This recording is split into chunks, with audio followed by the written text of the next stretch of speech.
A moment of stillness on George Street.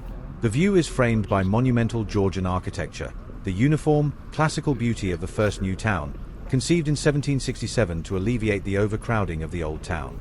This precise grid was designed by James Craig.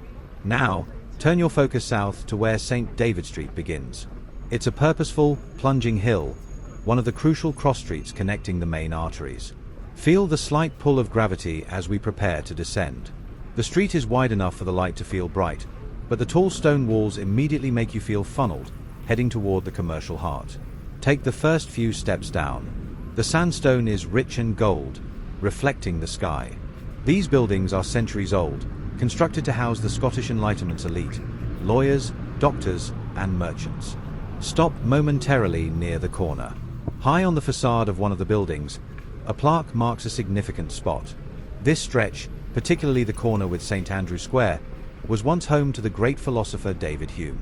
He lived here between 1771 and 1776, right as the new town was rising from the ground. Imagine him walking these exact paving stones, his mind turning over ideas of human understanding and morality, while the stench of the old town's old reekie was still a recent memory. The silence of his world has been replaced by the subtle hiss of a taxi and the distant clatter of the modern tram.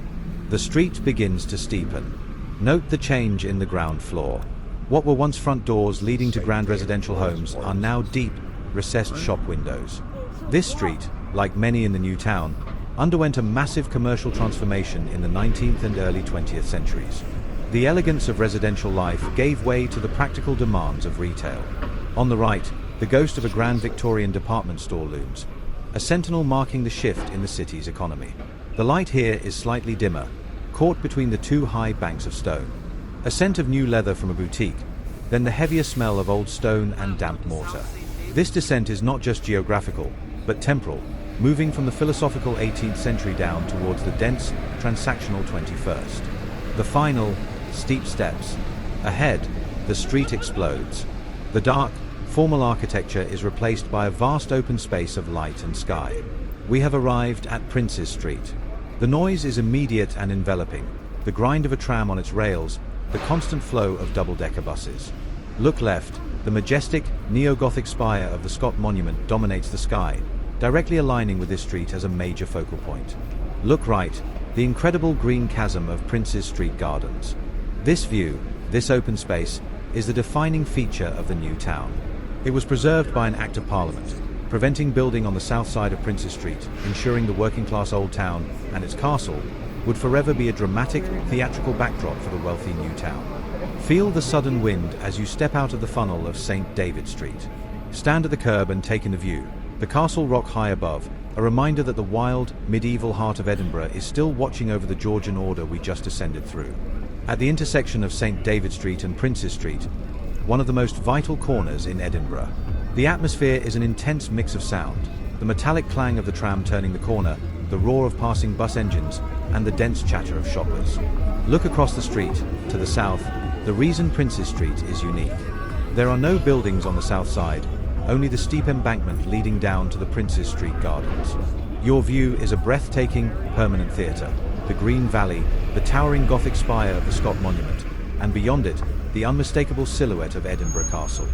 This vista was fought for and legally protected by the new town's original residents in the 18th century, a promise that the castle would always remain the city's focus. Walk east, toward the vast, unmistakable presence dominating the entire East End, the Balmoral Hotel. This magnificent building, with its grand Victorian architecture influenced by Scots baronial style, is more than a hotel. It is the historical anchor of this street.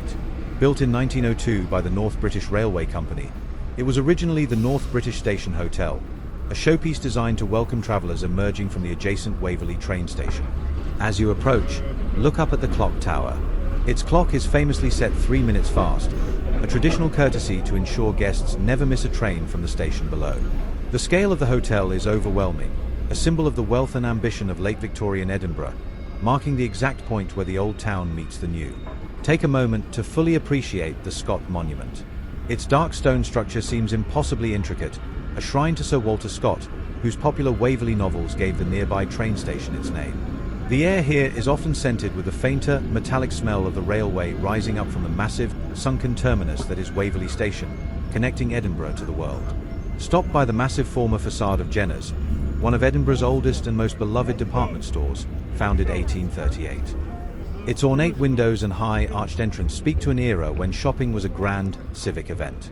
This commercial transformation reflects the city's destiny as a financial and retail capital, a stark contrast to the Enlightenment town of the 1700s. The sounds are now heavy with commerce, the electronic beep of store security, the murmur of transactions inside the remaining high street shops.